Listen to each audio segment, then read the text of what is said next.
আপনি আমাদের কিছুর গ্যারান্টি দেবেন? নবীজি বললেন, তোমরা যদি আমাকে দুটো জিনিসের গ্যারান্টি দাও, আমি তোমাদের জান্নাতের গ্যারান্টি দিয়ে দেবো। জোরে বলুন সুবহানাল্লাহ। সাহাবীরা বললেন, বলুন বলুন, জীবনে তো অনেক গ্যারান্টি দিয়েছি, বলুন দুটো জিনিস কিসের গ্যারান্টি? নবীজি বললেন, বুখারীর হাদিস। আমি করে দিচ্ছি, চিন্তা নেই, 2-5 মিনিট যাক।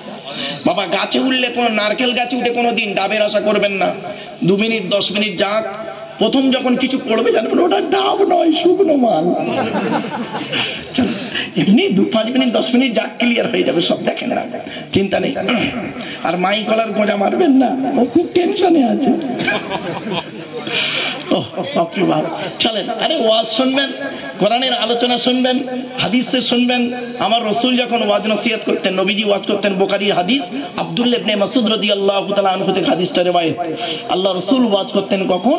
বৃহস্পতিবার দিন গত রাতে এশার নামাজের পরে নবীজি সাহাবীদেরকে নিয়ে গায়ে গায়ে বসতেন। সাহাবীরা একটু জায়গা ফাঁকা থাকতো না, গায়ে গায়ে বসতেন সাহাবীরা, আর নবীজি ওয়াজ করে শোনাতেন।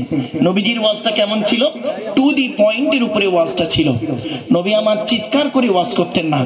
আর এখন দেখবেন যে বক্তা বেশি চিৎকার করতে পারবে, ওই বক্তাই হলো পারফেক্ট বক্তা। আপনারা কি জানেন? শুনলে চমকে যাবেন। আল্লাহ পাক পৃথিবীর সমস্ত সৃষ্টি জীবকে তৈরি করার পরে আল্লাহ পাক বললেন ফেরেশতাদের, এই প্রত্যেকের আওয়াজ আমাকে শোনাও তো, প্রত্যেকের আওয়াজ। তো প্রত্যেকের আওয়াজ শোনানো হচ্ছে। বাঘের আওয়াজ শোনানো হলো, মানুষের আওয়াজ শোনানো হলো, শুকরের আওয়াজ শোনানো হলো, পশু পাখির আওয়াজ শোনানো হলো, ভূমিকম্পের আওয়াজ শোনানো হলো, বজ্রাঘাতের আওয়াজ শোনানো হলো। সব আওয়াজগুলো আল্লাহ বললেন সব ঠিক আছে, পারফেক্ট। তারপরে আল্লাহ বললেন, আর কারোর বাকি আছে আওয়াজ শুনতে আমার? তো ফেরেশতারা বলছেন, একটা প্রাণী বাকি আছে, একটা প্রাণী বাকি আছে, ওর আওয়াজটা আপনার শুনতে বাকি আছে। তো আল্লাহ বললেন ফেরেশতাদের, ওই প্রাণীটাকে নিয়ে এসো, ওর আওয়াজটা আমি শুনবো। এখন প্রাণীটাকে আনা হয়েছে আল্লাহর কাছে। আনার পরে আল্লাহ পাক বলছেন, ও ডাকবে। যেই প্রাণীটা ডেকে উঠেছে, আল্লাহ পাক বলছেন, এই এর আওয়াজটা খুব একটা ভালো লাগছে না। সেই প্রাণীটা কি শুনবেন? বলবো বলবো যতদিন বাঁচবেন ততদিন মনে রাখবেন, কোরআনের আয়াত দিয়ে বলে যাচ্ছি, শুনে নিন। কোরআনে আছে গো বাবা, আমি হাসির ছলে কথাগুলো বলি বলে ভাববেন না গল্প করছে। আমি কোরআনের আয়াত হাদিসগুলোকে সহজ সরল ভাষায় আপনাদের ব্রেনে ঢোকানোর জন্য একটু বলি, মাতৃভাষায় একটু বলি। আমি এখানে ট্রান্সলেটরের কাজ করছি। চলেন সে আয়াতটা কি শুনে নিন, মনে রাখবেন, যতদিন বাঁচবেন মনে রাখবেন ওই প্রাণীটার নামটা। আয়াতটা মনে না থাকলে আমার হাফেজ সাহেব আলিম উলামা ভাইদের মনে থাকবে। চলো, ওয়াকসিদ ফি মাশইকা ওয়াগদুদ মিন সাউতিক ইন্না আনকারাল আসওয়াতি লা সাউতুল হামির। হামির 21 নম্বর পারা, 12 নম্বর পৃষ্ঠা, প্রথম নাম্বার লাইন, সূরার নাম সূরা লোকমান, আল কোরআন। সেই প্রাণীটার নাম হলো গাধা। কি বললাম? এই গাধার মতো চিৎকার চেঁচামেচি করে কথা বলাটাকে না আল্লাহ অপছন্দ করেন। প্রত্যেকটা নবীর ভাষা ছিল কিরকম জানেন?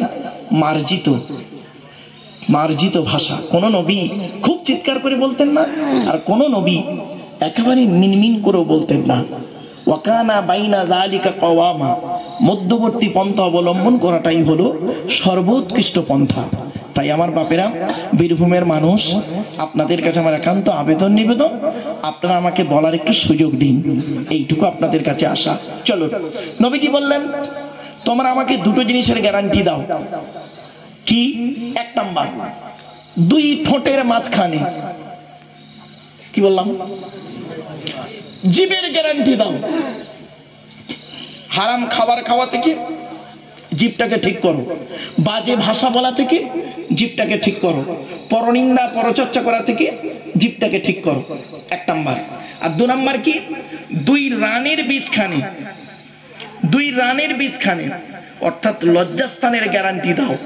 2 ঠোঁটের মাঝখানে, বুখারীর হাদিস গো বাবা, 2 ঠোঁটের মাঝখানে আর 2 রানের বীজখানে, এই দুটো জিনিসের গ্যারান্টি তোমরা আমাকে দাও, আমি মুহাম্মদ সাল্লাল্লাহু আলাইহি ওয়াসাল্লাম তোমাদের জান্নাতের গ্যারান্টি দিয়ে দেবো। যান বাড়ি চলে যাও, গিয়ে দেখবেন হয় চাচার নিচে খারাপ, নয় চাচার ওপরে খারাপ। ঠিক না বেটি? হুকমেরে কারেন্ট নিয়ে চাচা আমার পাকা চালিয়ে তাহাজ্জুদের নামাজ পড়ছে, চুরি করা কারেন্টে পাকা চালিয়ে তাহাজ্জুদ। বাহ, কি আজীব দুনিয়া। চলে, রাগ করবেন না। আচ্ছা, এটা মাঠ মনে হচ্ছে না? ধান কেটেছে দেখাচ্ছে।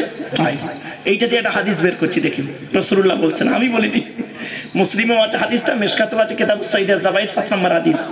রাবির নাম আবু তুফাইল রাদিয়াল্লাহু তাআলা আনহু। আল্লাহর নবী বলছেন, আলী সাহাবী আবু তুফাইল বর্ণনা করছেন যে হযরত